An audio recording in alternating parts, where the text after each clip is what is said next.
જય ખોડિયારમાં। આજે હું તમને એક એવી દેવીની વાત કરીશ જેનું નામથી જ ગુજરાતના ખૂણે ખૂણે ભક્તિની લહેર ઉઠે છે।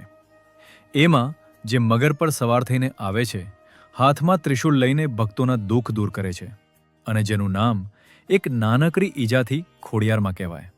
કલ્પના કરો, 7મી સદીનું ગુજરાત, રોહિશાળા ગામમાં રહે છે મામડિયા ચારણ અને તેમની પત્ની દેવળબા, બંને મહાદેવના પરમ ભક્ત। પણ ઘરમાં સંતાનનું સુખ નથી। વર્ષો વીતી ગયા, પણ વાંજિયાપણું દૂર ન થયું। આખરે મામડિયાએ શિવલિંગ સામે બેસીને કઠોર તપ કર્યો ને કહ્યું, હે મહાદેવ, જો તમે મને સંતાન નથી આપો તો હું મારું મસ્તક કાપીને તમને અર્પણ કરીશ। ભગવાન શિવ પ્રસન્ન થયા, સ્વપ્નમાં આવ્યા અને કહ્યું, મામડિયા, તારી ભક્તિ સાચી છે। તને 7 કન્યાઓ અને 1 પુત્ર થશે।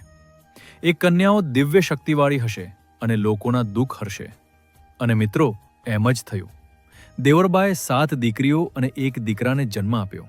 દીકરીઓના નામ આવડ, જોગડ, તોગડ, બીજબાઈ, હોળબાઈ, સાંસાઈ અને સૌથી નાની જાનબાઈ। ભાઈનું નામ મેરખો।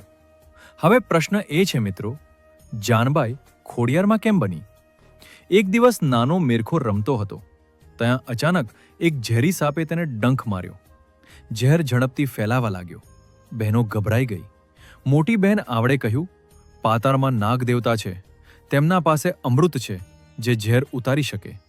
નાની જાનબાઈ બોલ્યા, હું જઈશ। અને જાનબાઈ પાતાળ લોકમાં ઉતરી। લાંબો રસ્તો, અંધારું, ખતરનાક। એક જગ્યાએ તેમના પગમાં ઘણી મોટી ઈજા થઈ। લંગડાવા લાગી, પણ તે ન રોકાઈ। નાગ દેવતા પાસે પહોંચી પ્રાર્થના કરી અને અમૃત લઈ। પાછા આવતા વખતે એક મગર તેમને જોઈ ગયો। મગરે તેમને પીઠ પર બેઠાડી સુરક્ષિત રીતે ઉપર લઈ આવ્યો। જ્યારે તે જાનબાઈ લંગરાતી લંગરાતી ભાઈ પાસે પહોંચી અને અમૃત પીવડાવ્યું તો બહેનો બોલી ઉઠ્યા, જો ખોરતી આવે છે, ખોરતી આવે છે। અને મિત્રો, એ દિવસથી જાનબાઈનું નામ પડ્યું ખોડિયારમાં, અને મગર બન્યો તેમનું વાહન। પછી તો માં ખોડિયારે અનેક ચમત્કાર કર્યા, દુષ્ટોનો નાશ કર્યો, ભક્તોની રક્ષા કરી। ગોહિલ રાજવંશની કુળદેવી બની। રાજપરા, માટેલ, ગળધરા, ખોડલધમ આજે પણ જ્યાં માનો મહિમા ગુંજે છે। મિત્રો, આજે પણ લાખો લોકો મને છે કે જ્યાં જીવનમાં અંધારો આવે, રસ્તો નથી દેખાતો, ત્યારે માં ખોડિયાર યાદ આવે। આજે પણ માં આવે છે।